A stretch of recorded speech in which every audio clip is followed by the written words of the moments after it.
This is the Graceful Atheist Podcast. Welcome to the Graceful Atheist Podcast. My name is David, and I am trying to be the Graceful Atheist. I want to thank my newest rater and reviewer, Tan D. Thank you for rating the podcast on the Apple Podcast Store. Please consider reviewing the podcast on the Apple Podcast Store or podchaser.com, and subscribe to the podcast wherever you are listening. For the last several weeks, I've been doing just-in-time interviews and editing, which has been a bit exhausting, to be totally honest with you. Many of you have responded to me requesting that people tell their story on the podcast, and so much so that I have failed to respond to everyone. If you have written in and you haven't heard anything, don't worry, let me get back to you. I'll get back to you as soon as I possibly can. But because we've been doing just-in-time interviews and editing, I'm going to miss next week. So on Labor Day weekend, there won't be a show. But I've got a number of interviews already lined up, and I have a number of you who have already written to me who I owe emails back. Again, thank you for your patience. I will get back to you, and we're going to have lots of people on the show. Thank you so much for responding and being willing to tell your stories. On to today's show. My guest today is Joel. Joel grew up in the Wells Lutheran Church, the Wisconsin Evangelical Lutheran Synod, which very much saw itself as the only true church. He talks about being in the bubble and discovering the world outside of that bubble as he grew older. He met his wife at a Christian group during college, and they went through a few different churches. Eventually, they landed in Mars Hill, Mark Driscoll's church, which, as you can imagine, was maybe not the best experience.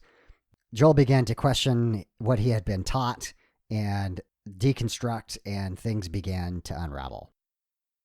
I think that Joel's experience is one that many of you may recognize in yourselves. Here is my conversation with Joel.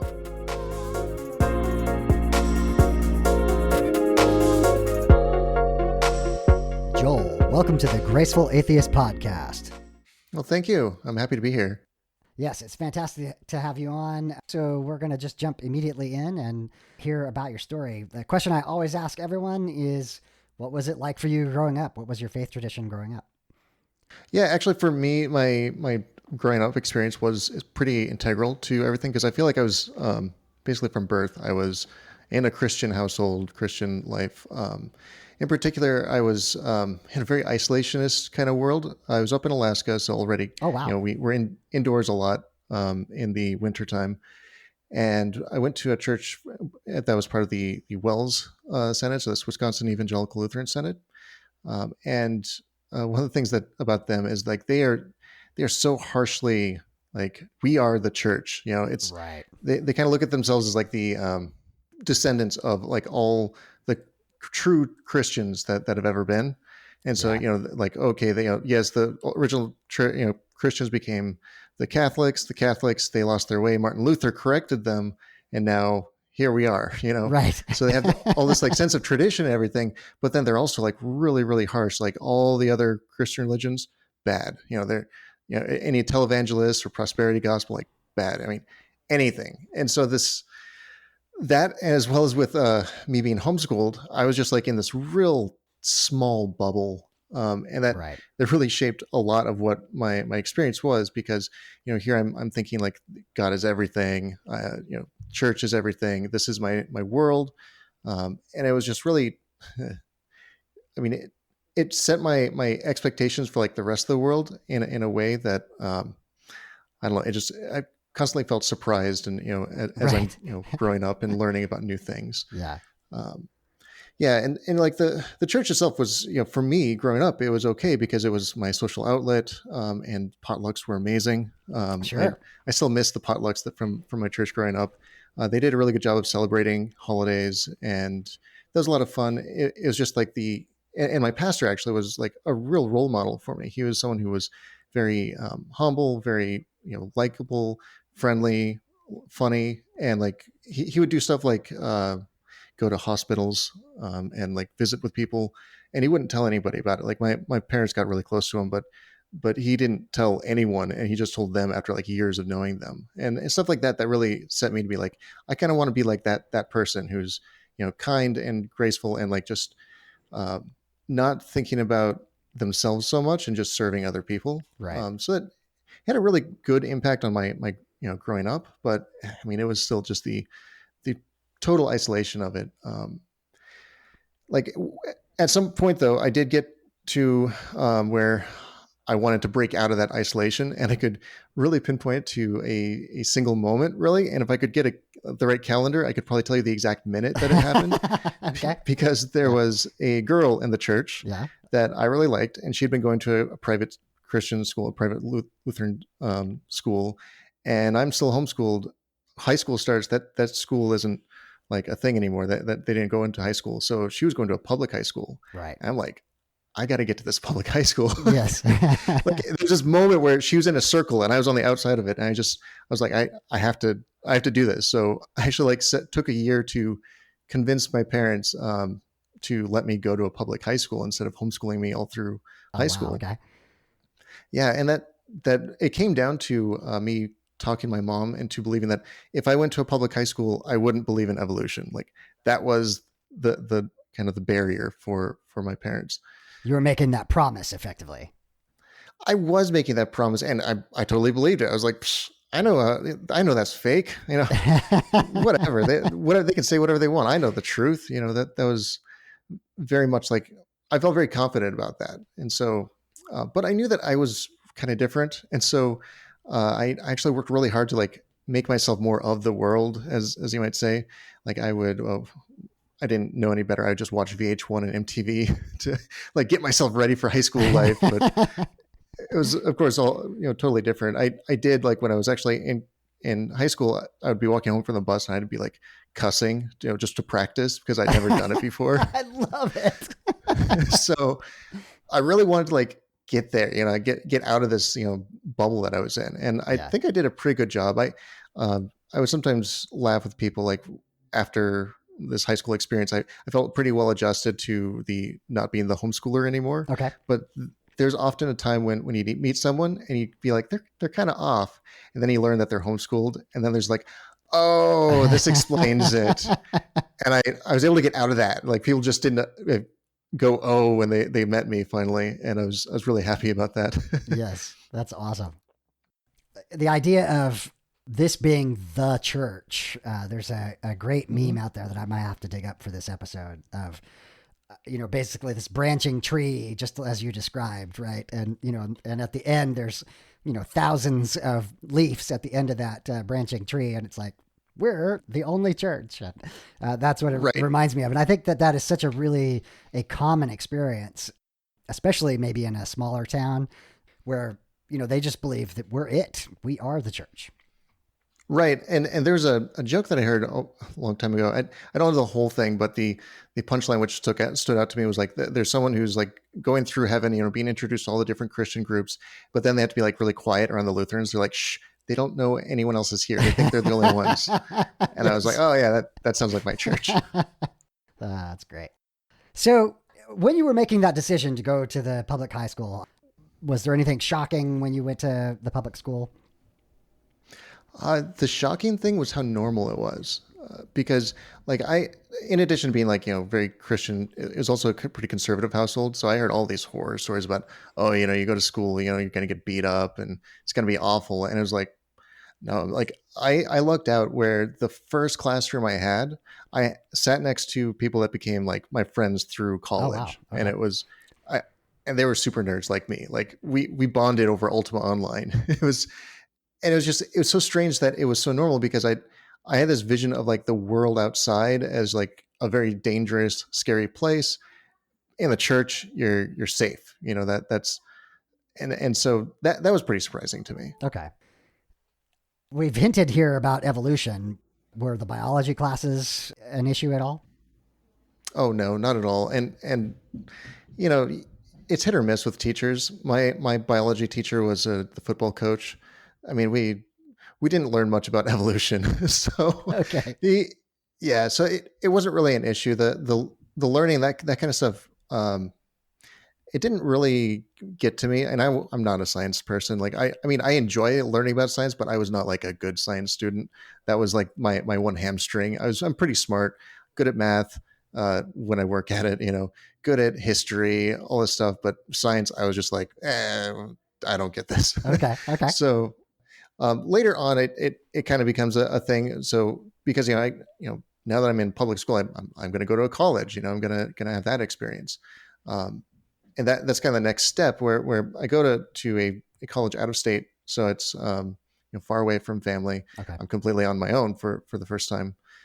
Pretty quickly, I join up with a Christian group that's not Wells Lutheran. It's just a small group that was in my dorm. I still kept my distance from they had like a small group meeting, and then they had like a large group, and I only did the small group because it was close by, and I knew some of the people. But I was like, oh no, I can't engage with these kind of fake Christians, or to a degree. But it was kind of breaking my barriers down a little bit to be engaging with them. I did go to, I had a little break where I wasn't going to church at all. But then I learned that there was a Wells church in town, and I went there, and it was the smallest church, like by far. I think we would range from about 3 to 12 people for our congregation. Wow. Yeah. So it was pretty small. The pastor would come from about an hour away from his main church and come in the evenings, which worked out for me. Evenings were better because it was after football games were usually over. When I was there, that's where I started to have like some of the more like questions come up. And like there was a moment I really remember where it was Easter Sunday, which, big deal. I've always thought of Easter as like this huge celebration. It's the big day of the church, right? Christmas, you get a lot of secular people that are celebrating it too. But Easter, this is the Christian church. This is the Christian holiday. Yeah. And I was just like in the middle, and I just felt like this seems weird. Like here we are, there's like 6 of us all singing to a CD recording of an organ playing. And it's like, this just feels weird. Interesting. Yeah. And like, I was pretty good, and I probably still am pretty good on working on it, but I could just kind of push stuff off and like, okay, I'm just going to purposely ignore something and like delay my reaction to it. So I kind of just logged that one away as like, okay, well, that was weird, but move along. Right. But then, I'm on my own, and I'm trying to like, okay, I'm trying to be a good Christian, all that stuff. I'm like, okay, I'll listen to the Bible. I got a CD collection. I was working as a janitor, so I had lots of opportunities to listen to things. And so I just like, okay, I'll just get, the Bible on CD. Sure. And I'm listening to it, and probably this crazy thing. So I'm like on my way back from work, I'm riding my bike, and I hear the story of Judas. So I've always heard the story of Judas as like, okay, he betrayed Jesus, then he took his 30 silver coins and he threw it back in the temple. And then I'm listening to another version of the Gospels, and it says he took the money and he bought some land, and then he committed suicide, right? And I just like stopped. I just got off my bike, and I just like, hold on a second. This is the perfect inspired word of God. Like, what just happened? I think I listened to it over again. I like pulled out, as soon as I got home, I pulled out my Bible to like look at this story, and I was like, there's something that contradicts it. And I was like, it was such a like crippling moment to think, how in the world could there be something contradictory in a book written by an all powerful, omniscient God? And like, that was like, it was kind of the thing that stuck with me. Right. Like, I mean, until now, like it was a thing that I couldn't quite get out of the back of my mind. I did try and push it back in the back of my mind. I did a pretty good job of it. But it was something that just, I would occasionally bring it up with people, and they'd be like, oh, I'm not really sure. That's kind of interesting. I find this fascinating in that I think I too is of the mindset of just pushing this off. But the simple things like, what are the names of the 12 disciples? What is the Christmas story? The story of Jesus' birth. Who's involved at what time? The order of the crucifixion and resurrection story. All of these have serious discrepancies. And, as a believer, I was able to kind of push that off and not worry about it. And, the apologists have really convoluted mental gymnastics to try to harmonize those things. But if you just read it as is, like, and just compare them side by side, it's just abundantly obvious these are written to tell a story or written to make a point rather than to document history in any way. Yeah, and it's something like most of the time it's like I'm kind of engaging with one book and I'm just not thinking about the other one, and I wasn't like pulling them up. But this one just, I mean, maybe it's because I'm an accountant and where the money went like stood out to me because Yeah. it's like this is like math here, you Follow the know? money. Right? Yeah. So looking back, it's like man, there's so many things that I just like pushed aside, and this one, I mean, it just stood out to me enough to really make a dent. But I mean, I again, I'm like, I'm a good Christian person at this time. I'm like, all right, I'll just figure it out later, push it aside, put it in the back of my mind. Eventually, I did come to like this uh, kind of weird, convoluted conclusion that, okay, 30 coins, yep, that happened. But then he had other money that he got a different way that he stole or something. And that's what he used. And that like kind of satisfied me a little bit, but not in a really, not really. Yeah. Okay. But one of the things that this kind of had an impact on me is that there's always like the double down, like okay, you get some doubt, you double down. For me, I kind of went a different way. I didn't read the Bible as much. Like for me, it was like I'm a little bit more scared of reading the Bible, so I'm just going to kind of put that aside. But I'm going to invest more in the church side of things. So like that small group that I was with, I actually joined the large group and I joined their leadership team, which worked out really well for me because I met my now wife there. Mm-hmm. Okay. But it was just something where like, okay, I'm gonna like start to get engaged with other people and really explore that part of it and kind of maybe get like a good consensus from other people more than just like my own like looking at the Bible. And that did have an impact in that I started going to this like leadership group for a Christian organization, and it was a campus organization, and I have to tell my Wells pastor like, hey, this meeting is actually at the time that we're doing church, so I'm just going to go to this meeting now. I'm not going to go to my Wells church anymore. Okay. And he was like, really? And he had one of those like disappointed like eyebrow raises that it's like, and I learned later that it's pretty evident in Wells church is like if you're my sister, she went through kind of she also had a deconversion, and at one point she was leaving a Wells church, and her pastor called her and straight up told her if she goes to a different church, she will be going to hell. Wow. And it's just like I kind of brushed that off, like his eyebrow raised, like oh, whatever. I'm engaging. I'm a Christian. I'm doing this right. But that kind of broke me away from like the Wells church, and I started to explore different things. I'm dating my wife, and we go to a different church, and I actually like it, and it's kind of an eye-opening experience. And after college, my wife and I we get married, and we she doesn't like the Wells church at all. So it's kind of like, okay, that part of me is in the rearview mirror. It kind of established me and all that stuff, and it got a lot of expectations that I had. But it's in the rearview mirror. After college, though, like I had to find a new church, and so I knew that I wasn't going to go to a Wells church, and I was looking around, and I found a church I'm in the Seattle area, and Mars Hill is kind of a big thing. Yeah, and I don't know how like big it is in other areas, but it was kind of a big deal in the Seattle area, and I go there, and I was the sermon series that they were on was on Song of Songs. And I was like, oh, this must be one of those progressive churches. They're talking about sex. Like, I was like floored by this like frank discussion about, actual like, hey, men and women, they're going to have sex. Like, let's celebrate that. And I blew my mind. And it really like endeared me to the church because I was really looking for that, especially as a newlywed. Or I think it was just before I started going just before I got married, but I'm getting married. Sex is on my mind. Sure. So just having that. And so my wife and I, we get married and we start going to the Mars Hill church, and that was a different experience. Like looking at it from the outside, it seems like it's really nice and good. But then once you start getting involved in these small groups, Mars Hill was quite different than what I expected. It was very intense. Their effort was to like get people broken down and like feel as guilty as they possibly can. And then once they're beaten down, then, lift them up.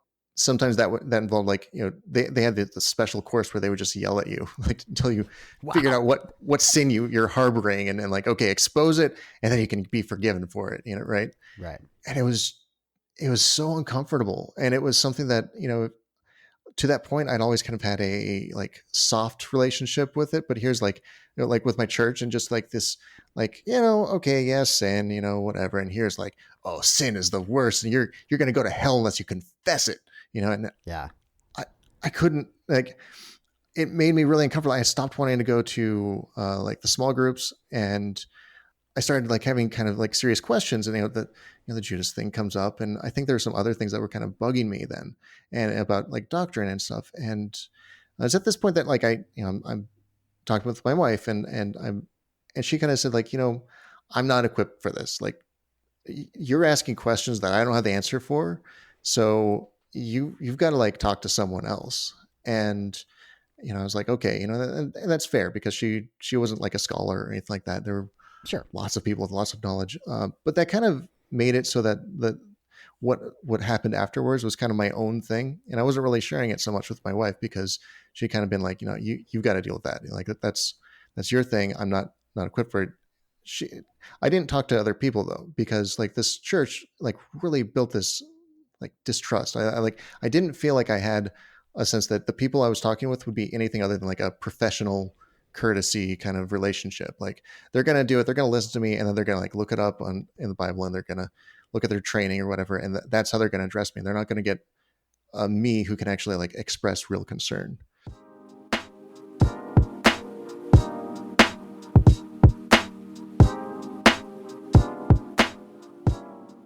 So I don't know a lot about Mars Hill, but from a distance, very kind of dominion oriented, very authoritarian, top down. And interesting to hear you talk about, they break you down to lift you up. That's abuse. So Yes. were you aware of that as it was happening? I'm not sure if I was totally aware that it was abuse, because like I'm hearing this as, oh, it's all about sin, and from a distance you can see like that is abuse, because sin is just this made up thing that they're like trying to shove down your throat on to make you feel bad. But at the time it just felt uncomfortable, and it just made me want to avoid it, and I didn't. And I was pretty good at doing. I never signed up for one of those yell marathons that they would do. Yes. And just avoiding it, because I didn't like it. Like, it felt wrong. Like there's something like intrinsically that I was just like, this feels wrong. And you're absolutely right about the authoritarian and like approach that Mars Hill. I mean, Mars Hill had Pastor Mark Driscoll, and he was like the guy. And the way that they did it is they had a one campus, and then lots of satellite campuses that would just watch him on a video screen. Right. Which I thought was, at first I thought, oh yeah, that's cool. I'm a techie, so that's cool. But then it was like, this is kind of weird. He did this yesterday, and he's praying, and I'm supposed to like pray along with him. Yeah. That's weird, right? And Yeah. so I learned later, because my wife and I, we did decide, like, she was also feeling uncomfortable about it, and we're like, we should move on. We should go to a different church. And then the scandals kind of break out. Like, we left right before we found out that Driscoll was embezzling. He was like funneling like missionary funds to purchase his book to put it up on the bestsellers. Right. There were a lot of allegations of like just how bad the counseling was. I mean, it was like his marital counseling would be along the lines of, wife, you should submit to your husband. You need to have more sex. Like, that's your job, right? Very complementarianism, the complementarianism where the husband is totally over the wife. And, Yes. Yeah. Yes. And they celebrated, they celebrated the, oh, you have different roles, women aren't pastors because you have different roles. And I ate a lot of that up, because I'm like, oh, this is the Bible, right? But also it felt wrong. So we did leave, and it was, we look back and be like, whew, glad we got out of there, because Yeah. I mean, it was heading in the wrong direction. And I don't know if it was ever heading in the right direction, but it was somewhat validating that we left this place, and it just completely went to shit, because Right. their leader was as bad as we thought that he was. I mean, there was a lot of talk about money. I remember one time where he was really upset because he went to Haiti, I think, after one of the earthquakes, as like a humanitarian thing, which is good. But then he came back so fired up and mad, and people were like, "I want to go too," and he would just be like, "Did you donate to your church? Did you give your tithe?" And they're like, well, then you're not a real Christian. Get out. That. Yeah. And it was just like so much emphasis on money, and it made me uncomfortable. And then later on, turns out, yeah, money was a big, big deal about it, Right. which was so different from the pastor I grew up with, where it was never about money. I mean, you had to like beg him to talk about, getting people to give money.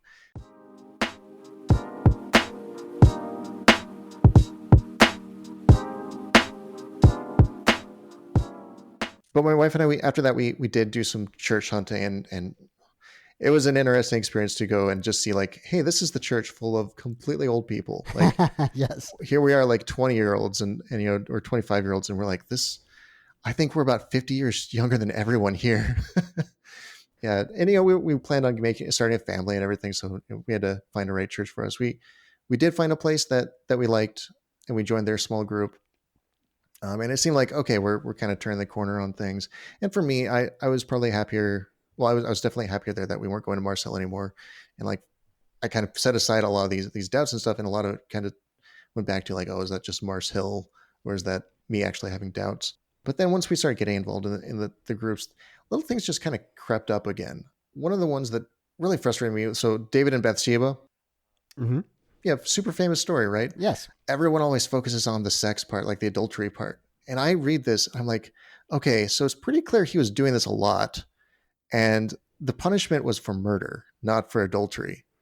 And like in the small groups, like trying to bring that up, everyone's like, oh yeah, I guess so. But really it was the adultery.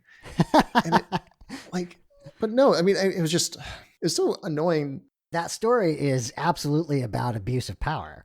David sends Bathsheba's husband, whose name escapes me at the moment, Uriah, to the front line in order to die, like knowing that that's exactly what's going to happen. So it's murder, it's abuse of power with a little adultery thrown on top. Yeah, but it's like everyone just focuses on the adultery part, and yeah. And so, like to a degree, and I just felt a little bit like I was screaming into the void when bringing this stuff up. It's and screaming into the void is something that's carried on until today, in different ways. But so things were bugging me still. But then my wife and I, we moved again, and we planted in what ended up being my last church. This was a place like just far enough away that we still knew a lot of people and stuff, and we could still keep in contact with. But it was we're not going to drive half an hour to go to church.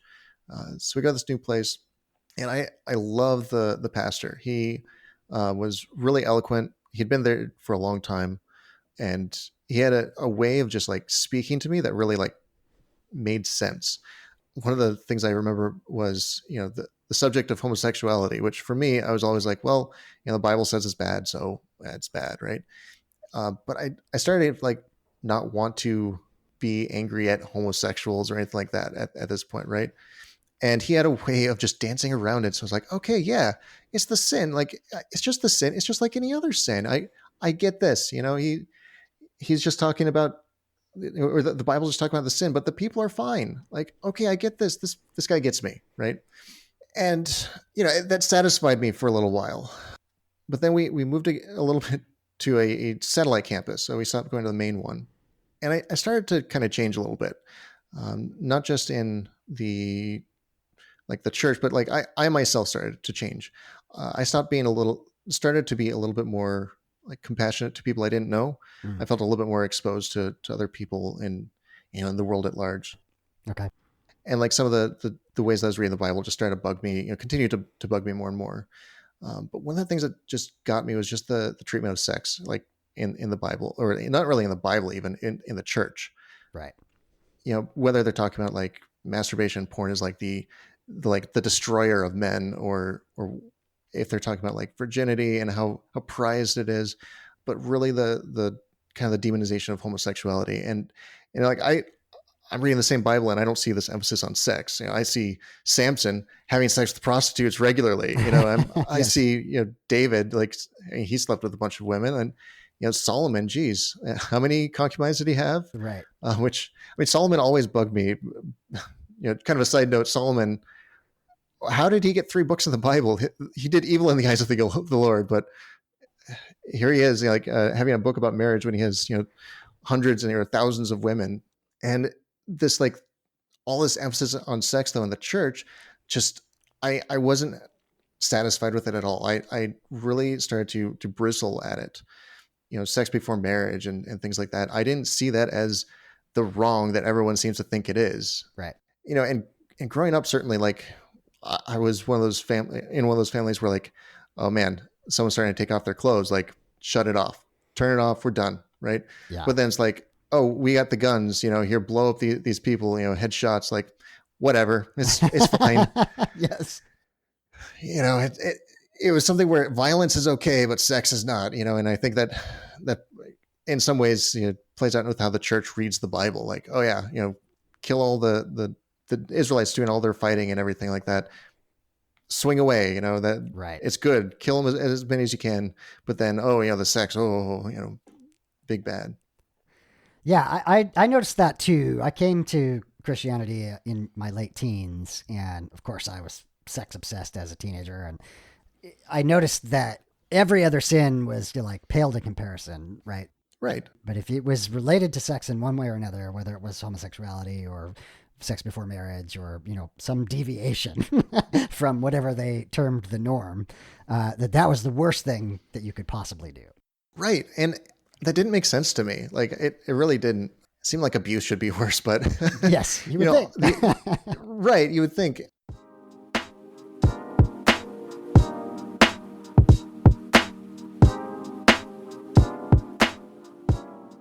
One of the things that started to affect me though was actually listening to podcasts. So I wasn't listening like Christian or non-Christian, any kind of like atheist thing or anything like that. What I was listening to was video game podcasts. And there's one from a website, and I was really liking everybody. And there's something about podcasts where, because it's a person's voice, and a lot of time it's like their personality, you get extended time listening to people. You start to really care for people in a way that I don't think you get on like in other forms of media. Right.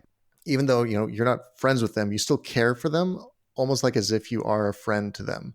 And so at some point, one of the hosts that I really liked on this podcast, I learned he was gay. And, I like had a moment where it was like, I like this guy, but he's gay.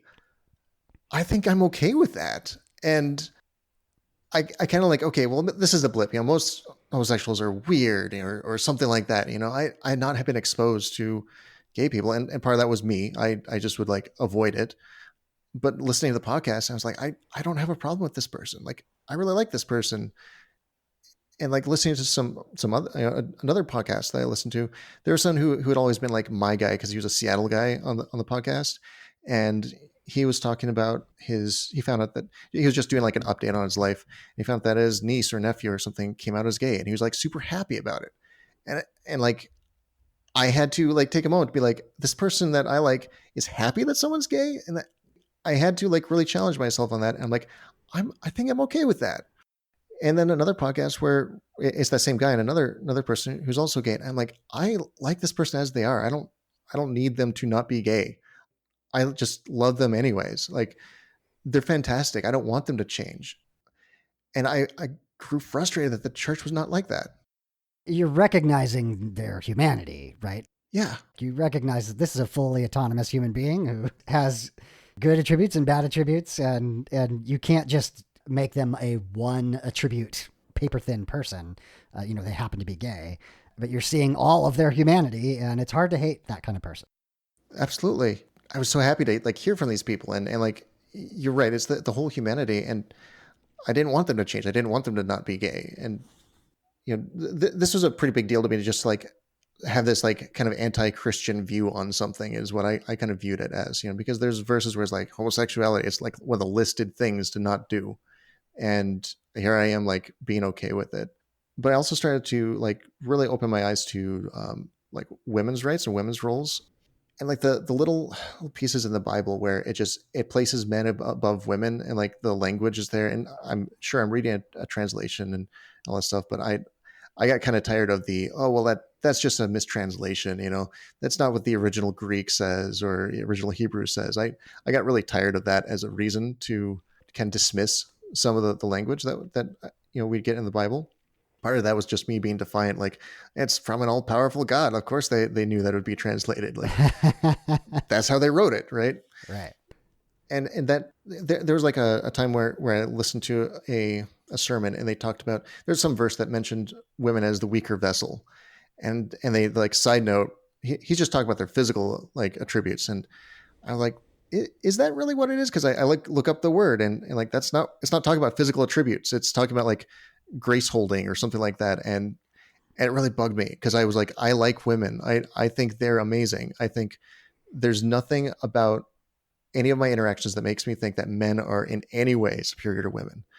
I might argue with the other way. It's, you know, Right. I've really loved my friends, and I don't have to have like a romantic relationship to realize just that they as a person are great and just as smart, whatever, as men, and so it really like bugged me because I'm caring a lot about things that I'm feeling like my church is not caring about. Right. At the same time that I'm going through this growth of like appreciating people and their humanity, like I'm starting to become less satisfied with interpretations of passages. Like I mentioned the David and Bathsheba. One of the other ones that really stood out to me was just Ananias and Sapphira, or Mhm. Sapphira. And that whole story is, they were supposed to give to the church, they didn't, and Peter calls them into the tent, and he says, "You should have given us all your money." And then the Bible says, "And then they died." Now it doesn't say God killed them; it says, "And then they died." And I'm reading this, and I'm like, he capped their asses, like he just straight up murdered them. And I think if you're reading like a book outside the Bible where you're not looking with a lens, you would see that. But I'm in the church, it's like, oh, and God made them die just suddenly, just like that. Like, and I started to be really less satisfied. So I started to write stuff down finally, and I started to like say, like, okay, I'm gonna like ask these questions to myself, and I'll circle back around later and kind of answer them. I didn't really get good answers by the time I was deconverted, but that Yeah. it was a really good experience for me to like actually start writing things down. But I realized that like something was going on. In fact, one of the first notes I wrote was, "Am I waiting for revelation to confirm what I've been taught, or am I avoiding an inevitable confrontation with my real thoughts and beliefs?" Mm. When I finally start to like write stuff down, I start to realize like I've got something going on. And that act, it's like you're talking to yourself, right? You're verbalizing to yourself what you actually think without the filters. Yes. And that is a moment of self honesty. And that can be devastating. That is a dangerous thing to do. Yeah, it is. And the thing is, like, I got really like afraid, to be honest, because like I'm thinking not like, oh, I'm finally like learning the truth about things. I'm thinking I'm losing this faith that I should be given. And like I'm falling away, I'm going to be punished for it. I would regularly at night just fall asleep praying over and over, forgive me, give me faith. Because I think that this is me like collapsing into this like other side that I feel like I shouldn't be going to. And looking back, of course, it's like I was just like learning things. but Right. but at the time it's so emotional and so draining. And honestly, like the thought of hell was like a real thing that like I was afraid that I was going to end up in hell. I would like have these thought experiments where I think, what would it be like to suffer for all eternity? And it's bad. Like, Yeah. Yeah. That sounds bad. Yes.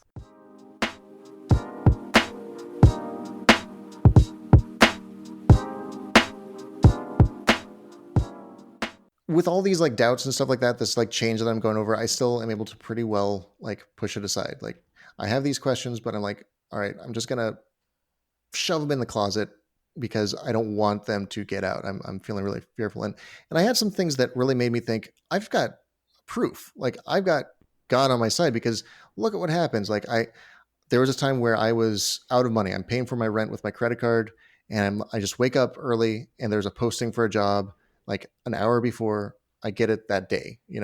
Things like that. That are just like, there's no way that's a coincidence. I'm thinking like that has to be God. When my meeting my wife, and the first time I asked her out, I actually like was like really nervous, because I'm trying to try and ask a girl out, and I pray that she like kind of shows up in a way that I can see her, and she does. Right? Yeah. Proof. This Yeah. is my proof that I'm really clinging to these anecdotes that they're like, oh, there's no way this coincidence could happen. It's divine intervention, and so it keeps me going when I might otherwise think to actually like question more and leave. I just decide to push it away. I think one of the more difficult things to overcome is if you are culturally, classically successful in life, if you've got a good job, if you have a house, you've got a family, what have you, the things that one is expected to have, to recognize how much luck was involved in that. Yes. And it is very easy to say, well, I prayed for these things without imagining the other end of that implication. So how many people do you know who don't have these things, who are without basic necessities, who don't have enough to pay rent, without really taking in the rest of the world, let alone outside of the United States where real suffering is occurring, where people are hungry. So it's just so easy to say, well, I have what I have because God loves me. And Right. Yeah. One of my friends that I had actually talked with, he described it as like this narcissism. Why would you think that you would have a God that would help you find your keys when there's people suffering in other places, right? right. But that's when you're in it, it's like it seems to make sense. I prayed for my keys, and it must have been God that helped me find them, you know. And you're right. That sense that, again, that isolation that you kind of build up to prevent yourself from like falling away from faith and everything, because you can't think outside your own box. Right. And I was definitely doing that, like in this case, like and which kind of leads to like kind of my next big change in my life and perspective, because I started to become a little bit more aware of like politics. Mm-hmm. So this is actually getting to like not that long ago. I mean, I wish I could say like, oh yeah, this stuff all happened so long ago. I figured it out early on, but I was good at pushing things off. okay. So the thing is like I did start to get a little bit more politically inclined around the time that Trump became president. Up until that point, I've been like, oh, I'm kind of moderate, I'm a little bit conservative. But then like Trump gets elected, I'm like, I don't like this guy. I don't understand why people support him. And then I start to look into things rather than just like putting my head in the sand. I'm starting to look into like, okay, why are people saying it's bad that this happens? Why are people saying you should, support things like food stamps or Planned Parenthood and all this stuff? And I start to look into it. And the more I look into it, the more I think, I actually think I'm kind of a liberal person. Like, yes. I agree with these sides of things. I think we should be a little bit more on the help other people side rather than not help people.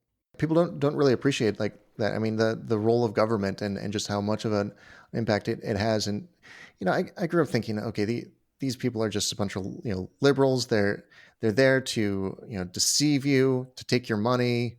You're going to tax you to oblivion. They're going to take away your church. They're going to do all these things. Being armed with the knowledge of how a conservative thought, I started to really realize how bad it was that they were just looking at the messenger and they weren't looking at all about the message. And I started to look at the actual message and like the actual things that are going on, and why we might want to tax things, why we might want to do things like fight climate change. And this kind of political like motivation, it kind of came out a little bit with my parents. I remember having a chat with my dad about climate change, and like I kind of dancing on eggshells a little bit because I know he's really conservative, and now I'm starting to be a little bit more on the liberal side. I mean, I acknowledge climate change. Sure. Yes. yes. That very, very liberal position of acknowledging its existence. Right. And the thing is like, it's unfortunately, it is a political view because I'm talking with him and he's saying, well, climate change, it'll disappear as soon as the grant money disappears. And even if they're right, God's going to step in anyways, and it'll be fine. And I was kind of taken aback because I'm like, I've always thought that everyone's kind of like, okay, yeah, you're political, you have like opinions and stuff like this, but this is like a big deal. Like climate change is a really, really big deal, and he can just brush it off, and it's because he's drinking the conservative talk show Kool-Aid, and like this blind faith that he has in his right wing. He listened to Rush. He was a big Rush Limbaugh fan, right? okay. And like the blind faith that he has for these people made me start to think about blind faith as a concept. Right. And I started to think about like, am I also like blindly faithful of things? And what does that look like? I started to see it in the church a little bit more. And it really came out when a new pastor came into the church, because he was, we went from this pastor I really respected, had a really good way of saying things. And he retires. He'd been there 40 years, and we have a new pastor, and he's firebrand from Florida. And at first I'm like, okay, he's kind of just a little bit of a showman, and it's okay. He's got that passion, and he's one of those people that could be shouting or like completely calm, and with the flip of a switch. Very, very much that performative kind of pastor. It was a big wake up call for me when we had the Sanctity of Life Sunday, which I didn't know what it was. I was like, oh, great, we're going to talk about like helping children or something like that. Nope. Sanctity of Life Sunday is a Reagan holiday to fight against abortion. So we spent this entire sermon just talking about how bad abortion is. And he was going on, and he just used so many of the conservative like talking points that I grew up listening to, taxpayer funded abortions, partial birth abortions, all this kind of stuff. And he said, like, if you're voting for people who support abortion, you're a coward. And it just kind of blew my mind that there was someone so nakedly political, and they're using the Bible to justify all of this. It was like, the castle was starting to really crumble at this point, because I'm like, all this stuff is just building up and building up and building up. There's no like, nothing is reversing back. Nothing's like pulling me back. It's all going one direction, and it's all going like, it seems like this is wrong, whether it's emotional or whether I'm looking at what I'm actually looking at. It snowballs. It gets exponential as you learn a new thing. It's like, and it just keeps pushing you away. Yeah, it did. And I'll tell you that I kind of realized that I was getting close to the edge. I was getting really, really frustrated with things. I started to feel really like betrayed. And I wasn't ready to like let go though, because like I said, I have proof of God, but also I was like, I feel like people were lying to me. And it was really evident that people were lying to me. This pastor had a sermon, and it was going through Genesis, and we talked about Nephilim. And he said, there's evidence of Nephilim. You can see the pictures of this. And I'm on my phone in church going, is there? Yeah. and and it turns out that there was like a story of someone who found Nephilim bones, which Nephilim, I didn't know what they were. I completely glossed over it every time I'd read the Bible. It's early on, it's in Genesis, but they're like the demons, basically giants, whatever you want to describe it, something that wasn't a human really. Right. Who were procreating with women, which raised a question about anatomy and divine creation. But I looked into like, okay, well, what's the proof of these? And there's someone who like claimed they found them, but then they sent them to the Smithsonian, and the Smithsonian, upon realizing that this might confirm something in the Bible, they destroyed it. So there's no evidence anymore. And I didn't buy that. That's completely dumb. It's something that I think my parents would get with and would drink up, but I was like, that doesn't sound like something the Smithsonian would do. Right. And there's other like Photoshop things. And this was the evidence. Then here's my pastor talking about like, oh, it's there. We have proof of it. And his proof is completely bullshit. It's nothing. Right. And so I'm like, I don't think I can really like believe this guy. Like I'm so my notes get more and more like angry and kind of sarcastic, I would say, as I'm writing them down. But also at that time, I started to have different experiences, and atheism as a concept to me was so scary. Sure.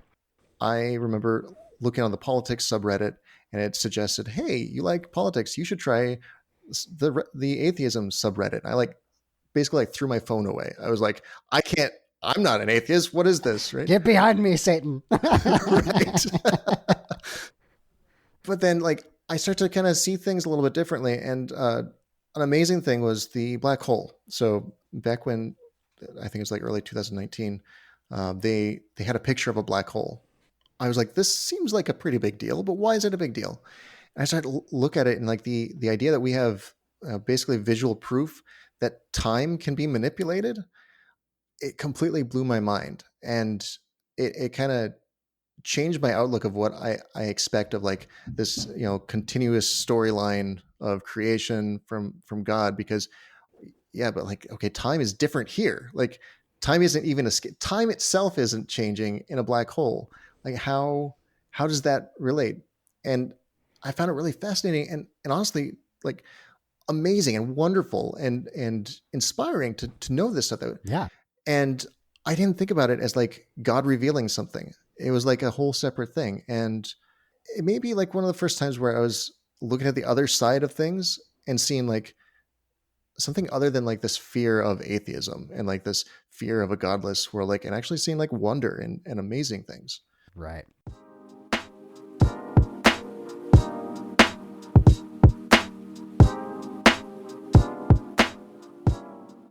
After this, though, another big deal that happened was my grandfather. He passed away, so and it's a weird thing where I'm obviously sad that my grandfather passed away, but through that experience, it actually like reconnected me with my sister, because like that happened in 2019. He broke his hip, and I went down to visit with him. He had a complication with the surgery, which ended up being, the final thing that. I'm sorry for your loss. Oh, thank you. It's I mean, it's something that I understand, right? And it's something, we deal with. Everyone has to deal with it, unfortunately.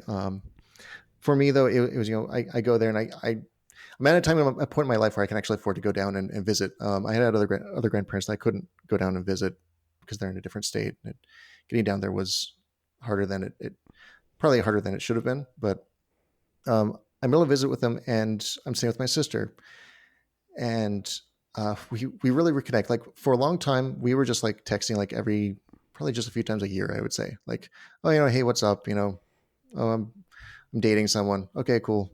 That's it. But because I went down there and I'm staying with my sister, we realized we both like cocktails. We like to mix cocktails, and we're really bonding on this, like drinking martinis together. And I have this night that we're just like chatting and going on, and the subject of my troubles with my faith come up, and she's like, she also has troubles with her faith, and it was the first time I'd had a conversation with someone where I could just be completely honest. I could be, I don't believe this stuff, and I didn't have a fear that she was going to be like, well, let me look that up because I have a job to do. I have to correct you, because Right. the Christian job would be to keep people from falling away, and it's not her job. And I got to be completely honest, and it was almost like I had permission to doubt at that point, because there was someone else very personal to me, and like I mean, I would say she's one of the people I trust the most, and she's also having this doubt and this experience, and it was so, I needed it, right. I needed to be able to be honest with someone. I'm surrounded by, I have a Christian wife, she's still Christian, and I was surrounded by all these Christians, and I just felt like there's no real escape for me. The internet offers something, but it's not quite the same as someone you trust, and it was good for me because I was able to like talk to someone else about it. It was good that we reconnected and all this stuff, and we're chatting a little bit more frequently. And then I go back for my grandfather's memorial service, and it was awful. It was just plain awful, Mm. because my grandfather had gone to this church for years and years and years, like I would say decades, right? And the pastor's up there having his sermon, and he brings up a story about my grandfather from the previous week when he was in the hospital. Okay. Like he'd had decades to get to know. Right. This wasn't like a new pastor or anything. He had decades to get to know him, and the only story he can come up with is from like a week ago, like he just met him. And the whole sermon was just like, let's just get through this. Praise Jesus, he's in heaven. And you could tell like it's almost like there was a prepared sermon with fill in the blank of deceased, and everybody's like, okay, let's move along. After that, when we're doing like our luncheon afterwards, everyone's like chatting everything, and my sister and one of my cousins who is not a believer, we just have like our own little memorial service where we actually like celebrate his life, and we talk about stories about him. And it was so weird to be like, this is, life and death is a big part of Christian church, and here we're non-Christianing it up in a way that's way better. Like Yeah. we're not just trying to close the book and move on. It's we're trying to like have a moment. You can acknowledge your grief and the good times and the bad times, and you don't have to tell a story. You don't have to defend it. It can just be what it is. Yes. I think grief is one of the areas where Christianity is supposed to deal with it very well, and it actually deals with it very poorly. I totally agree, because it's like just deferring it, like, oh, it's fine, you'll see it next, see him later, don't worry about it. But no, we were like sad, and we wanted to talk about it. And so like I really lost that emotional connection with the church at that point. Like I was like singing the sermons and everything like that, and I'm like, I'm still Christian, so I should still sing these songs and stuff. But at that point, like my emotional side was just like, I can't do it anymore. And then like the next sermon that we have at my church when I get back, they were talking about, I think it was in Timothy or something. They're basically, it's this whole story about who the widows are that you are supposed to help, and in particular who you're not supposed to help. Like, don't help widows if they haven't been good Christian women their entire life. They've had more than one husband. They're out. They're gossipers anyways. And my pastor was like, yeah, feminism tells us that these are all like bad traits to have. Being Christian and having just one husband. And I was done at that point. Like I actually wrote in my notes like, this is the straw that breaks the camel's back. Yeah. I cannot believe this anymore, because I don't think that women are just a bunch of gossips, and why would we not want to help all people as much as we can rather than only the good ones? That loving unconditional, I thought that was like a part of Christianity, but here it's in the Bible. Don't love unconditionally. Here's the conditions. It spells them out. Yes. I was finally like done. And I admitted to myself, I'm not Christian anymore. So the next part was then to tell my wife. Yes. Because, like I said, she kind of like early on was like, this is kind of your thing. You need to deal with this. And occasionally we had little chats or something like that. I'd bring up something, but it was largely the same. Like, she's not a scholar. She doesn't know, she can't help me. I'm very cerebral. She's not as much. And that's not to say she doesn't like think about things or anything like that. It's just that for her, like, seeing that there might be a contradiction in the Bible doesn't crush her whole perspective on the world.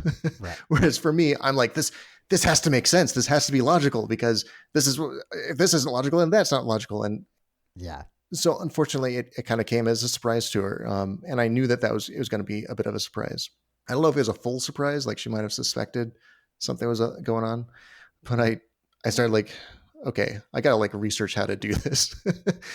So I actually like went to the internet. I'm like, okay, I found the ex-Christian subreddit. I was like, this is a great place for me. Back then it was about half the size that it is now.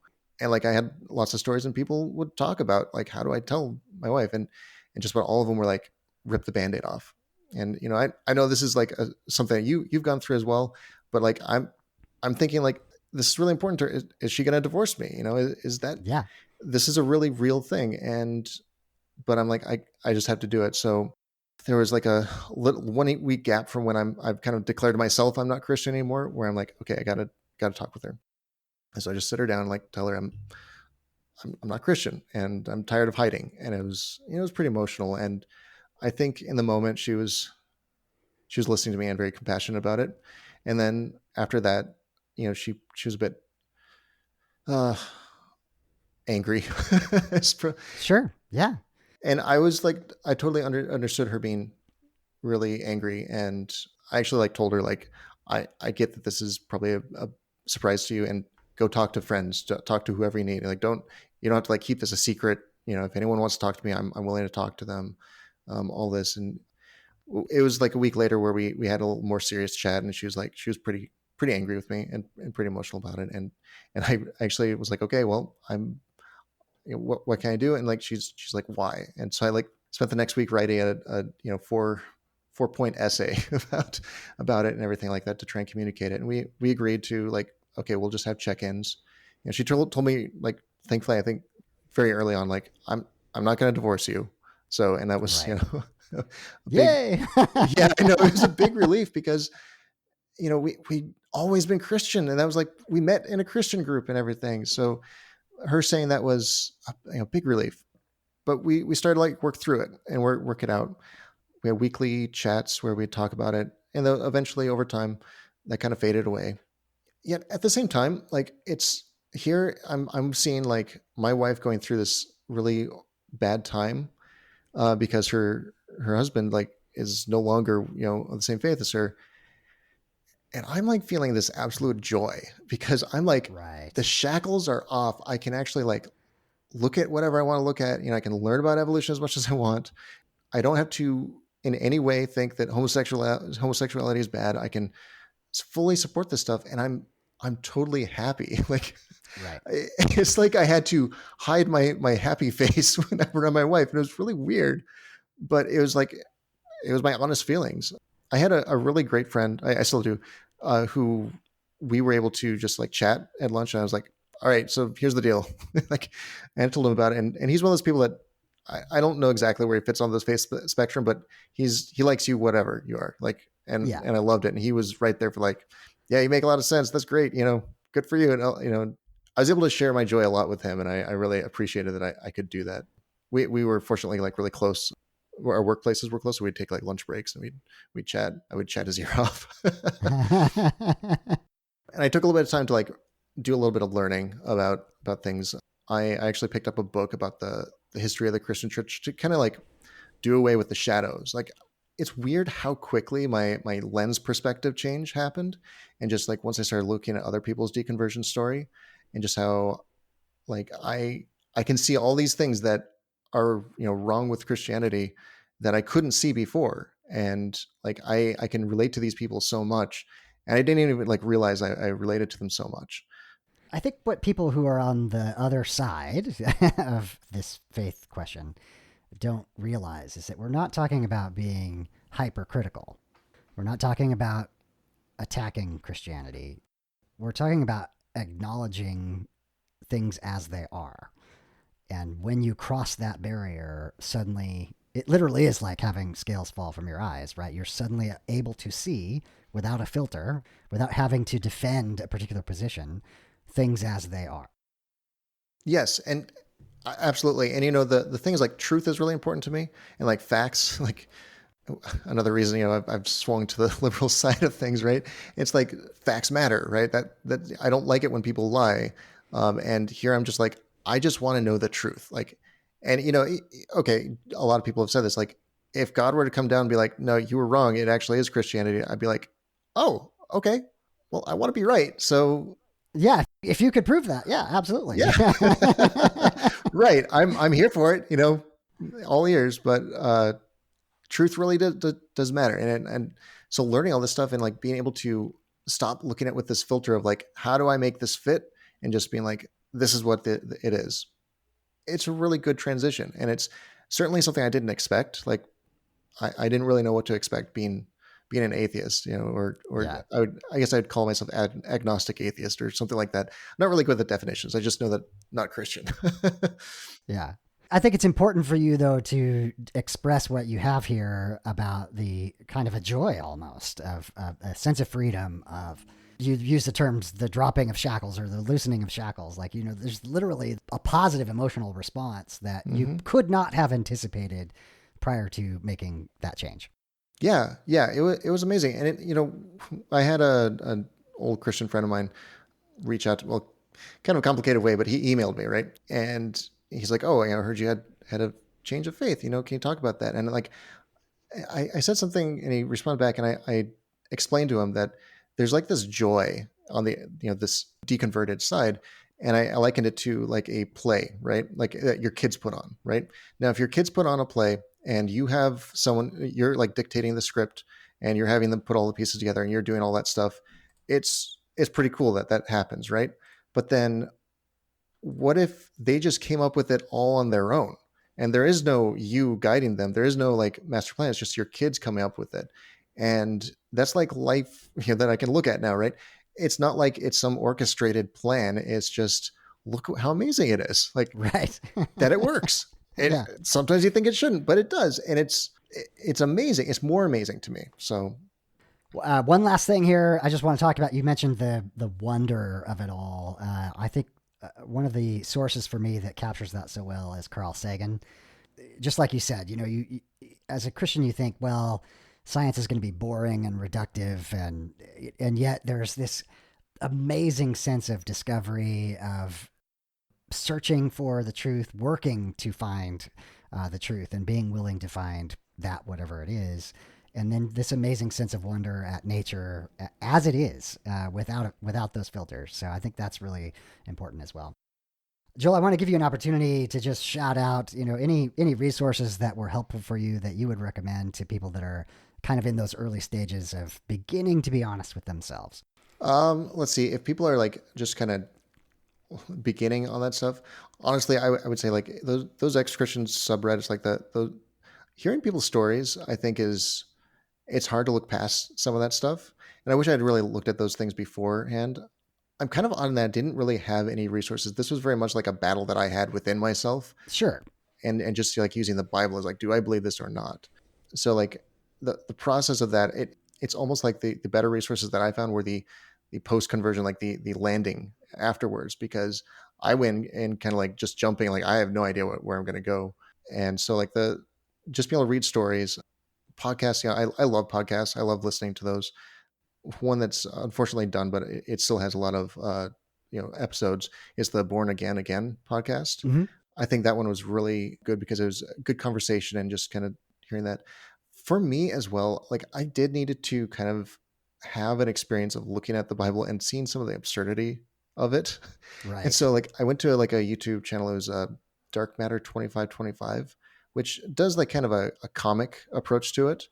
Okay. And I wouldn't say like this is like a healthy, everyone should see this, but it did kind of like help me take a step back and be like, I'm not the only one who sees this stuff as like wrong or something like that. And also, everyone says it, but having a little bit of therapy, I finally was able to free myself up to have some therapy where I wasn't limiting to myself to like some prayer fest, Right. and Right. it was good because I got tools to help, other things that I was coping with, and it was good to have someone else that to talk to. Absolutely. And just to compare and contrast to what you were describing about Mars Hill, a good therapist is going to let you discover these issues for yourself rather than telling you what is the problem, what you need to fix, that kind of thing. And so definitely encourage to find a secular therapist. Yes, and I would say that a therapist isn't going to fix everything, but there are some tools that you can learn, and it's useful. It's nice to know that there's something out there besides just nothing. You're out there on your own. Yeah, Yeah. exactly. Yeah. Well, Joel, I want to thank you so much for being on the podcast. I love your story. I think for sure there are going to be people that recognize themselves in your story. So thank you so much for being on the podcast. Yeah, it's my pleasure.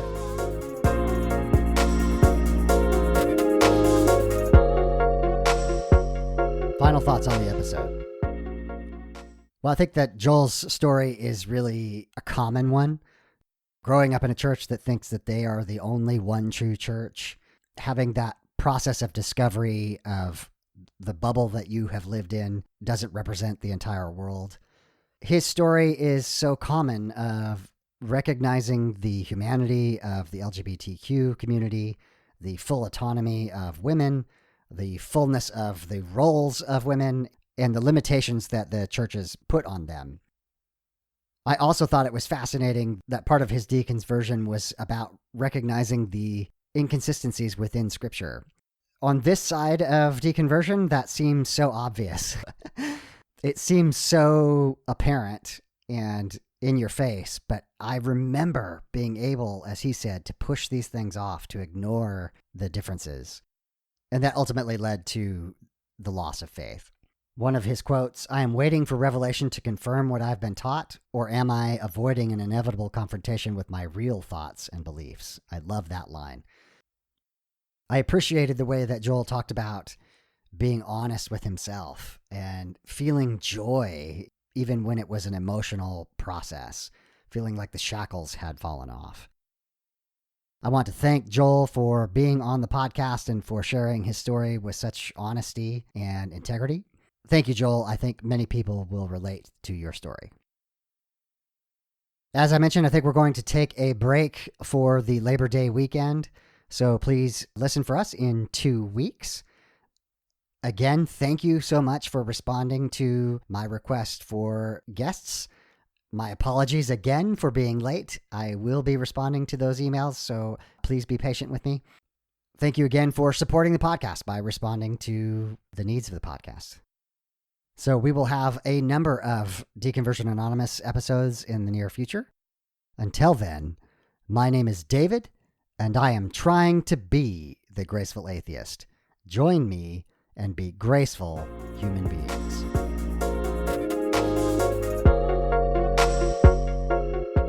Time for the footnotes. The beat is called Waves from Mackay Beats. Links will be in the show notes. If you'd like to support the podcast, you can promote it on your social media. You can subscribe to it in your favorite podcast application, and you can rate and review it on podchaser.com. You can also support the podcast by clicking on the affiliate links for books on gracefulatheist.com. If you have podcast production experience and you would like to participate with the podcast, please get in touch with me. Have you gone through a faith transition and do you need to tell your story? Reach out. If you are a creator or work in the deconstruction, deconversion, or secular humanism spaces and would like to be on the podcast, just ask. If you'd like to financially support the podcast, there's links in the show notes. To find me, you can Google Graceful Atheist, you can Google Deconversion, you can Google Secular Grace, you can send me an email, gracefulatheist@gmail.com, or you can check out the website, gracefulatheist.com. My name is David, and I am trying to be the Graceful Atheist. Join me and be graceful human beings.